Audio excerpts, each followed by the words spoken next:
Speaking of communists, stand by for the socialist anthem taped in secret at the Robson Valley Music Festival at great cost and threat of personal injury to our intrepid reporters. Please stand by for Mamaguroove.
Nick Basaraba came to Valemount in 1945 and was instrumental in shaping Valemount. Literally, he and his childhood friend and former village councillor John Osajic, who's now departed, felled trees and cleared the area that is just now being revitalized. We talked to Nick about the olden days, how he was involved, and we even touch on what he thinks about current proposed developments for Valemount. We also talk about the future of the forest industry, something that he was a part of for many years. So stand by for this really interesting, I hope you'll find, interview with Nick Basaraba. Hi, I'm here with Nick Basaraba, and today we're talking a little bit about the current development of Fifth Avenue. An interesting thing, Nick was involved in the initial redevelopment of Fifth Ave back in the day. Nick, welcome to the program. Great, thank you. Excellent. So tell me, before Valemount developed, what was along Fifth Avenue? Nothing but a bunch of bush. Is that right? Bush right through. Okay. And so was Fifth Avenue, why was it decided that it needed to be put in? Or? Well, I think the town was trying to think of getting incorporated or something like that to become a village or something like that. Yeah, yeah. And then obviously there was no real road through town. Yeah. We used to go across the crossing, across the track where the station used to be. Yeah. Then snaked in back on across 3rd and 4th Avenue and all along and all the way up into Hicks's place. There was trail going in there, but there was trails all over the bush there because previous years, time ago, poles were made up. Okay. Ties were hacked in through the area. Right. So it was a lot of it was all second growth. Okay. Was the highway coming past here yet? There wasn't even any talk of a highway then. Okay. Okay. The main street was the highway through. Right. When you could get through. Okay. So, and I guess most of Valemount at that time would have been built up along the railway. Most of Valemount was where Mortensen had the store there. Right. That was Valemount because the hotel was right next door. Okay. And that was Valemount. Wow. So, so you guys, somebody decided, or a group, I guess there wasn't a village council back then yet. No such thing. So was it just a group of concerned citizens who got together? Who? Well, I think Bob Beeson and Harry Park, because they were quite interested in the planning of the town. Okay. They could tell you a lot more than I can about that. But they had surveyed Fifth Avenue from starting at the cemetery and went on to the crossing where it is now. Okay. They had ribboned it out, the width and all. So Johnny Osajic and I, we worked for Bill Alexis. He had his sawmill up a couple miles off Swift Creek. Spring breakup, we had nothing to do, so we decided we'd clear it. Okay. So we cut, piled, and burnt it, right on through. Right on. Well, we couldn't figure out for the world of us, Johnny and I both, I'll talk for Johnny, he's no longer with us, but I'll talk for him too, as we were great buddies ever since we were that high. Okay. And we couldn't figure out why in the world they needed the street from the cemetery to the track that long when there was nothing along there. Oh, about where the glass shop is in Field. Yeah. There was a bachelor in there. He had a little shack in there, so we cleared all around it, and he didn't know what was happening. Carl Dahlberg was his name. Okay. So we just cut and piled the stuff. There was no chainsaw then. It was axe and crosscut. Wow. It was all axe and crosscut.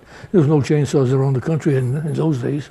And you were just sort of doing this because the work wasn't happening? There was nothing doing. No, did you guys get to sell the wood or? Nothing. No, just did it. Just did it.